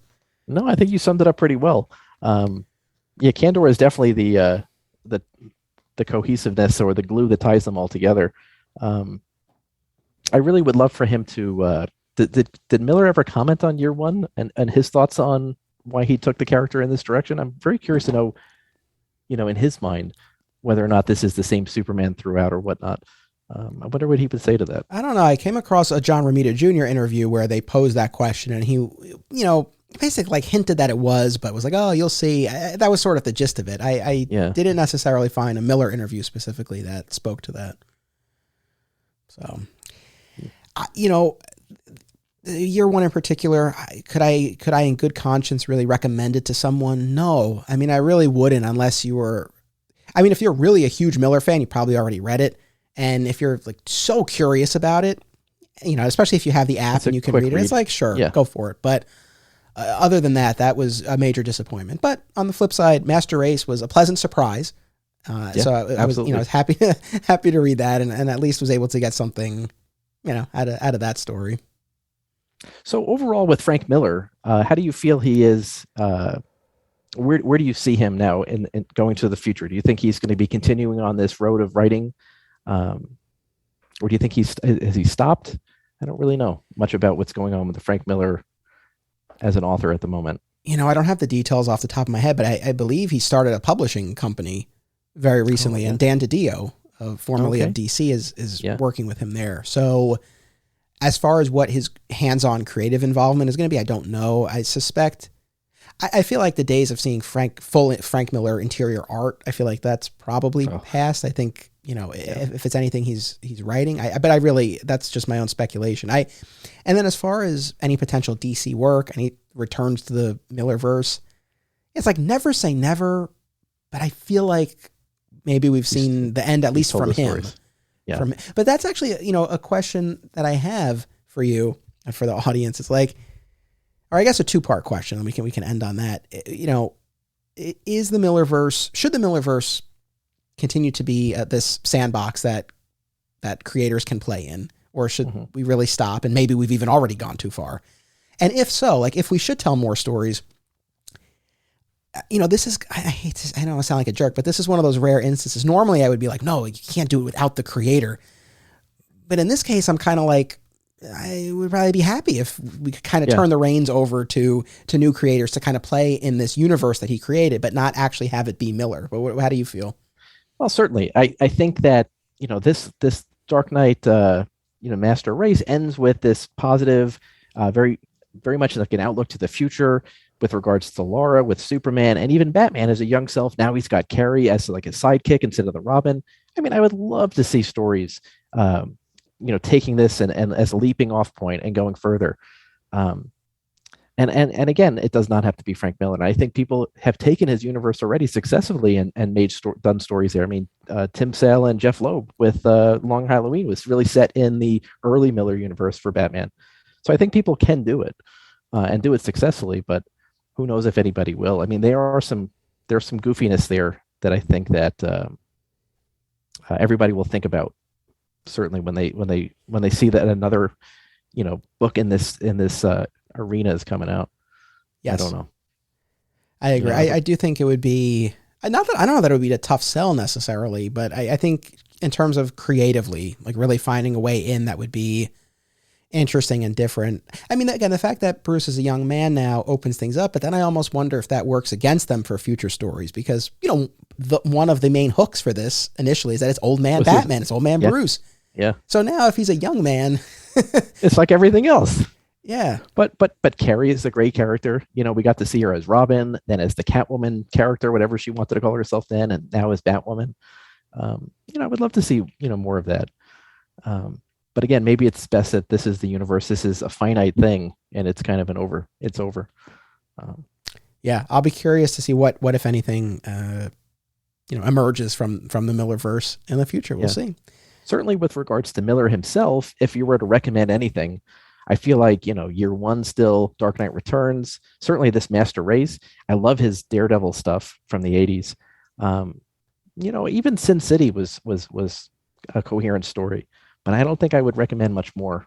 I don't know about how you feel about Miller and some of his other works. Basically the same. I mean, look, and I said this when we did our other episode, my reading of Dark Knight Returns for that episode was the most I've ever enjoyed it. So, I mean, I do think, that really holds up great. And, I got more out of it now than I ever did before. Like, that's awesome. That's a very cool, special thing. And Batman Year One remains, one of my favorite Batman stories. So, and I haven't gone back to that Daredevil run in years, but I loved it when I read it as a kid. Yeah. So I think, I think vintage Frank Miller, I think that work, still holds up. And, look, both of us worked at a comic book shop, and I know we recommended those books to people, and it's like, I'm sure people at comic shops are still doing that and will continue to do so. The more recent work, it's tough. And, it's an unfortunate thing, to what extent does something like Dark Knight Strikes Again or All-Star Batman and Robin tarnish the legacy of the original works? On the one hand, you can't help but think of those when you reread your Dark Knight Returns, but at the same time, Dark Knight Returns still exists unto itself in that single collected edition. So you can block out everything else, or at least try to. So I guess for each person there, mileage will vary about, whether these later works, if you believe they don't work, whether or not they undermine the legacy of the whole endeavor. Yeah.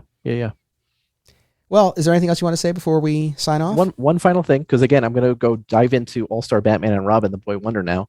So it was left unfinished. We're talking about Miller and should anybody finish it? Is it a story that should be finished in your mind? And who would you want to see finish it? What's so crazy to me about All-Star Batman and Robin the Boy Wonder is that so it ran for only 10 issues, and issues 1 through 9 are basically the arc of Dick Grayson becoming Robin and coming to terms with his parents' death. So much so that when DC put out the original trade paperback collection, it was All-Star Batman and Robin the Boy Wonder Volume 1, and it collected those first 9 issues. And then they put out issue 10, which started this new story with the Joker. Yeah. And, part of me is like, if we just kind of erase issue 10, those then 9 issues, I think are self-contained enough that you can kind of look at that as a complete story. But we do have this other issue out there. I mean, there was a time, I don't know if you remember this, but the DC announced that Miller and Jim Lee were going to do like a 6-issue follow-up miniseries to tie everything up. And I don't know, I think it was going to be called I think it was going to be called Robin or something like that. So there was an intention to, and I do want, I don't know where the breakdown occurred, if scripts weren't being written or if Jim Lee didn't have time. I don't know. But so I wonder if there are even scripts out there. I mean, I would love to get more Jim Lee art in the Batman world. So for that alone, I'm kind of like, beautiful. But it's one of those, it's really tough to say, because part of me is like, it would be great if, let's say Miller wrote an outline, and maybe this already exists, and someone, whether it's Azzarello or someone else, can kind of come in and turn that into a script. But it's like, if it doesn't sound like All-Star Batman and Robin the Boy Wonder, it's going to be very jarring. But at the same time, I don't know that people are necessarily clamoring for more of the so-called goddamn Batman. So I feel like it's a real tough spot. They're happy it's over. But it's really strange to just be, left hanging like that. Given how high profile it was, given the fact that it's Frank Miller and it's Jim Lee, it is very odd to me that this was just left hanging out there with those 10 issues. But it's been, over a decade now. It's like, I don't think we're not coming back to it. I don't think we'll ever, but it's like, you never know with these things. You never know, but I doubt it. It's out there. Yeah. Well, listen, thank you very much. I enjoyed this chat a lot. Thank you for allowing me to vent and get my feelings out there about Superman Year One. I knew you were going to have something to say about that because, the second I saw him holding a gun, I was like, this is very strange. Yeah, it was. But I'll say this, as little as I enjoyed reading it, I had a lot of fun talking about it. So yeah, for sure. It's all worthwhile. So thank you very much. I look forward to the next time that you and I can do this. Audience, thank you as always for tuning in. Truly, I really, really appreciate it. Make sure you come back in 1 week for our next all-new episode. And until then, remember, it's about what you do. Actually, before we sign off, I wanted to share a special free preview of the newest episode of my Patreon-exclusive podcast, Digging for Justice, a DC fan journey, in which Fat Moose Comics owner Sean Hendricks and I discuss the 1989 Batman movie, directed by Tim Burton and starring Michael Keaton. Enjoy the preview.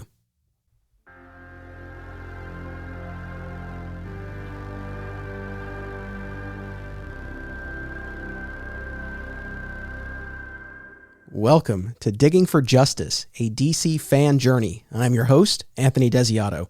Joining me to discuss the 1989 Batman movie, directed by Tim Burton and starring Michael Keaton and Jack Nicholson, is the owner of Fat Moose Comics in Whippany, New Jersey, Sean Hendricks. Welcome.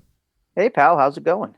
It's going great. Even better now that you're here, and we're going to talk about this Batman movie. I've been looking forward to this.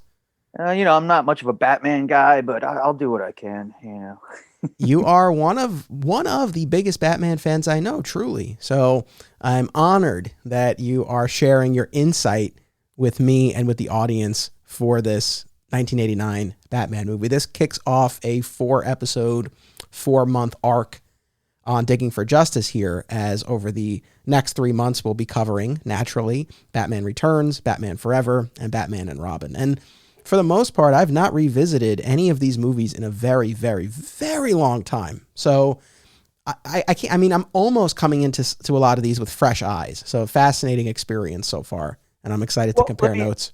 Let me ask you this. Who are your guests for the other episodes? I'm just curious who you have lined up for each subsequent movie. Do you have it I'm sure you plan stuff way in advance. You're like Batman in that manner. I plan or is it stupid a far in secret? advance. No, it's not a secret. So next up for Batman Returns, we'll have Tom Darby from Alternate Realities, one of the old comic shop guys, and Batman Returns is one of his favorite movies. Then for Batman Forever, our great friend V. Ken Marion. And Batman Forever was the first Batman movie he saw in theaters, so he's got that personal connection with it. And then Batman and Robin, we got to give a special shout out to our mutual friend Nick Jones, taking one for the team and covering Batman and Robin. He was such a good sport, and I appreciate him going along with this. So that's the lineup for these 4 episodes. You know, real quick, just speaking of Batman and Robin, I believe it was 97, and I had gotten in an argument with the girl I was dating at the time, and she was supposed to go with me to the movie. Instead, I was like, I'm just going to go to this movie. I'm going to go. And I was already went in a bad mood. Watching the actual movie did not help that mood at all, to the point where when the movie was over, I marched over to the box office like, I want my money back. And they said, what? I said, that was horrible, and you're terrible people for even running that movie in here. And I raised such a stink that they actually refunded my money. They're like, just whatever it takes to get this guy out of here. Just fine. Wow. But now, as the owner of a comic shop, I mean, what would you do if someone came in and they were like, I really didn't like this comic. I want my money back. How could you dare sell this to me? No. But that's my comic shop that I own. You know, a movie theater, you know, it's the ticket teller. They don't care. Oh, they yeah. don't have a stake in it. You know, they got no blood in the game there. Speaking of movies generally, did you ever see the movie Neighbors with Zac Efron and Seth Rogen? No. I heard it was good, but I just never got around to it. Very funny movie, and there's a bit in there that so I bring this up for a reason. There's a bit in there where their characters are talking about Batman, and specifically Batman on the big screen, and they talk about who their respective Batman is. So Seth Rogen says, "This is my Batman," and he does a Michael Keaton impression and says, "I'm Batman."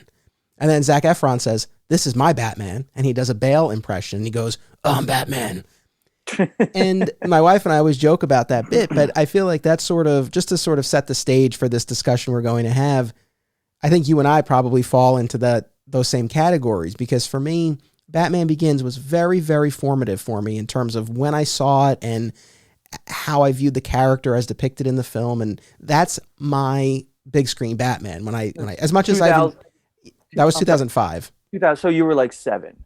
Yeah, exactly. Now, I had just graduated high school. Like, it was just the right time for me. And so as much as I've enjoyed most of the big screen Batman in different ways, that's always where my head and my heart go initially, to the Christian Bale, Chris Nolan version of the character. But I know that the Keaton version, as brought to life by Tim Burton in this film, was so formative for so many people, probably including yourself. So I think it'll be interesting for us to sort of compare notes. Well, my first Batman, being an old man that I am, my first Batman was Adam West. You know, they were reruns every day after school. I think it was Channel 9 or whatever. They would show the old episodes. And so that was my first live action Batman. But yes, as far as cinematic, you know, Michael Keaton, I'll set the stage for you here. 1989, I was a senior in high school. I graduated in 90. Wait, so it was June of 89. So I guess I was a junior in high school, because then it would have started in September for 89 to 90. All right, so I was a junior. I had my driver's license. I was very excited to see this movie. Everybody knew I was a comic book geek. You know, everybody was coming up to me with questions about it and stuff. And oh man, you know, what do you think? It's like, I haven't seen it yet. We'll find out. And my art teacher talked me into, more like goaded me into, asking this girl out to see the movie. She was in my art class. She was a Swedish exchange student. Just beautiful, statuesque, so pretty that nobody ever asked her out because it was intimidating. So my art teacher, God rest her soul, Kiki Kra, she was a sweetheart. She's like, you should ask her out. You know, she doesn't have a lot of friends. She's an exchange student. See if she wants to go see that Batman movie with you. So I asked her out. I said, would you like to go with me to the premiere of Batman? And she's like, oh my God, yeah, it'd be so great, because movies like that don't come out in Sweden for months and months. So I could call my family and tell them I got to see it before they get to see it. And so to make it less daunting, I invited one of my best friends to come with us, because this way it's, hey, we're all just going out to a movie, and it wasn't a date, you know? So I will always remember the movie fondly, just because all my friends are like, oh my God, you asked her out? And she said yes. I'm like, I know, this is bizarre. And so we went to the movie opening night and had a great time. And then I had to drive them both home. And my best friend was living like literally a block from where Corinne, her name was Karin. She was staying with the foster family or whatever, you know. And so not being completely stupid, I dropped him off first. Of course. Then I drove a block over and walked her up to the front door, and we shared a smooch, and it was lovely. And then she went inside, and that was it. We hung out once or twice after that, and then she went back to Sweden. We were pen pals for a minute or two because it's pre-internet. Because again, I am old. And but yeah, my feelings about that movie will forever be rosy, just because I was sitting next to like this gorgeous Swedish exchange student.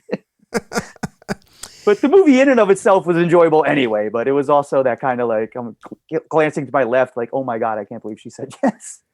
That's a great story, and that's the thing. And I think about this, and I talk about it all the time on these episodes. Is that the settings for these things play such a big role. And when I eventually cover Batman Begins, I'll talk more about that. But it wasn't a date. But yeah, I remember going with my buddies from high school, and we had just graduated. We were getting ready for college. Like it came at a very pivotal time in my life. And I think that goes hand in hand. I mean, I love the movie in and of itself, and I think I would have regardless of when I saw it, but coupled with that timing, it really had a lot to do with it. I wonder whatever became of your date. And I wonder even more how she remembers it. What sort of figure are you when she tells these stories about her life and this time that she, came to America and she was a foreign exchange student? I've never even considered, I still remember her last name, and I probably still somewhere in this mess of a room have the letters, from her, because we sent back and forth a few times. Now I'm curious to look her up, see if she's on Facebook or something. She's like this she bold, probably wouldn't even remember me. This bold American. He was the only one who would even talk to me. He took me to see this iconic movie, Batman, that I never would have had the chance to see in my home country, or not for a long time. I wonder how she looks back on it herself. I've never given that a single thought. See, you're so much deeper than I am. I've never really considered her end of the story, and if she has any memory of it at all, much less a fond one. It's probably just ego. Like, I think about it, if it were me, I'd be like, how does she remember me? Like, what? Well, I've got a much bigger ego than you. I would think I would have had that thought first. So at the time, obviously, you had other things on your mind, clearly, as you were heading into this movie. But since the Adam West show was the main on-screen version that you had in your head, I mean, what sort of expectations did you have going into Batman 89? Not many. I mean, again, this was pre-internet, so you couldn't go on and watch the trailer over and over, or read advanced reviews or opinion pieces. And I was, like I said, a junior or senior in high school at that point. And I was very much into my rock and roll phase. Sorry, mom and dad, if you're listening, smoking pot and, drinking in the woods after school with everybody. And so my recollections of that entire piece of my life are a bit fuzzy, because I think I maintained a fairly low level buzz for most of my waking hours. But going into it, I just remember being excited. And, I had no real expectations. Trying to think, Tim Burton before that, maybe the only thing I had seen. No, this was pre-Edward Scissorhands. I don't know. I didn't really even do the research, but yeah, no expectations. Just I'm taking the cute girl to a movie, and I love Batman, and here's hoping it's a good movie. I'm not one of those guys that prejudges anything. People always ask me, especially at the comic shop, they drop a trailer for Thor, Love and Thunder. What do you think of the movie? I'm like, it's not out yet. I can tell you what I think of the trailer, but again, trailers, especially the Marvel ones these days, can be so damn misleading. The way they edit things out and add, there's stuff in the trailer that never even makes it to the final cut of the movie. So I try not to judge anything until I actually experience it. So all the way back then, probably being a little bit drunk, a little bit high, and a little bit nervous for having the date with me. Just was looking forward to going and seeing Batman and Michael Keaton. I liked Michael Keaton. I remember there was a big uproar because he's a comedic actor, Mr. Mom, Night Shift or whatever. But I always adored him. So I really thought he was going to do a great job, in which he did, I know it's crazy. I've certainly read about that, the letter writing campaign that fans engaged in to protest the casting, the pre-internet version of what you see now. And we continue to see this, and we often see it particularly when it comes to Batman movies. I mean, I remember it vividly with Heath Ledger, and I remember it with Affleck. See, I was on board with Affleck. Heath Ledger, I didn't care because I didn't know enough of his work. Right. To be like, oh, not that guy. So I just said, that's cool. Let's see what happens. But Affleck, I was looking forward to that. I was like, that makes sense. I could see that, and I thought he did a great job. More so in BVS than all the Justice League, reshoots and things where he just looked tired. He just looked like he just contractually obligated to do this shit. I don't think his heart was in it as much. No, he's admitted as much. Yeah. So you come out of the movie, obviously, you're still in this romantic scenario. You're thinking about the drop off, what move I mean, I know there's other stuff swirling around, but were you happy with the movie? Were you like, hey, that was pretty good? Or were like, oh my God, I can't believe this? Like, where were you on that spectrum as far as you can remember? As far as I can, see, that's the qualifier. As far as I can remember, I really enjoyed it. It didn't change my life. It wasn't like when I was 5 years old, walking out of the theater, having seen Star Wars, when I was just like, what the hell was that? And how quickly can we turn back and go see it again? But I honestly don't even recall if I saw the Batman in the theater more than once. I'm sure I went at least twice. But again, my life was consumed at that point with parties and rock and roll and, running around like a maniac. Which was still a thing up until just a handful of years ago. So I finally just calmed the hell down. I know. I was going to say, wait, this stopped? It decreased exponentially. And then in the years since, now we're over 30 years out from this movie. How often have you revisited it? Is it something you'll pop on every year, every few years, if you just happen to catch it on TV? Like, how often will you watch this? It's definite comfort food, especially at the shop. If I just need something on in the background, now that I have the HBO Max, it's got everything on there. So, and then if I'm feeling particularly evil, I'll put on Batman and Robin, just so when customers come in, they look up at the TV and go, really? Why, dude? I go, why not? Because sometimes it is more fun to have a bad movie playing at the shop. It generates more fun conversation instead of everybody just standing around going, this is great. Look, oh, this part's great. I love this part. It's almost more fun to put on the crappy flicks.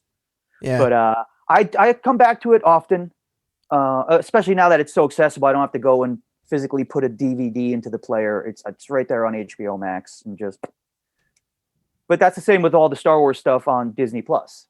It's right there, and it's something I could put on, and I don't feel compelled to turn around and stare at the TV while I'm trying to get work done. But even just hearing with Batman, hearing the Danny Elfman score and all that, and bits of the dialogue and those iconic lines, I probably put that movie on at least once a month at the shop. Oh, nice. So our experience is very different. And so this first part, I don't say to make you feel old at all. So when this movie came out, I was 2. So I did not. Obviously, whatever. Certainly, I didn't see it in theaters. It's funny, and I'll talk about this more next time, I guess. But I definitely have a more vivid memory of watching Batman Returns as a kid. And I remember playing the video game for Super Nintendo a few years later. I remember the Happy Meal toys. Like, I just remember more about Batman Returns. And obviously, that was 92, so I was 5 at that point. But even then, and I have to think about this before I do my next recording, I don't think I saw Returns in the theater. Maybe? It's possible, but I feel like more likely I watched it on home video. And certainly that was how I saw the first Batman movie. But I mean, I can probably count on one hand the number of times I've watched the 1989 Batman movie. I remember a few years ago, Steph and I sat down to watch it, because she hadn't seen it in a long time either. And I'll be honest, I found it kind of slow and really wasn't holding my interest. And I think that part of the problem was that I went into it the way I feel like a lot of fans go into things. I have this certain vision of Batman or what a Batman movie is in my head.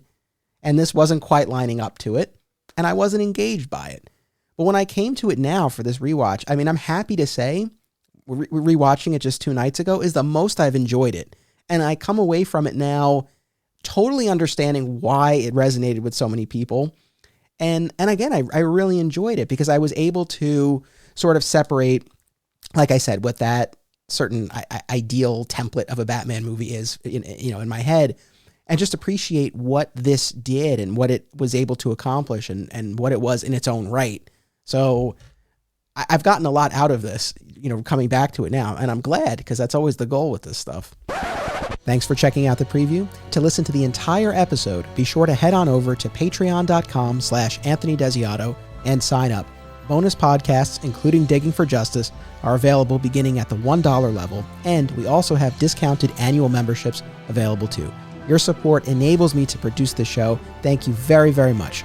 And now, as we always say, it's about what you do. It's about action.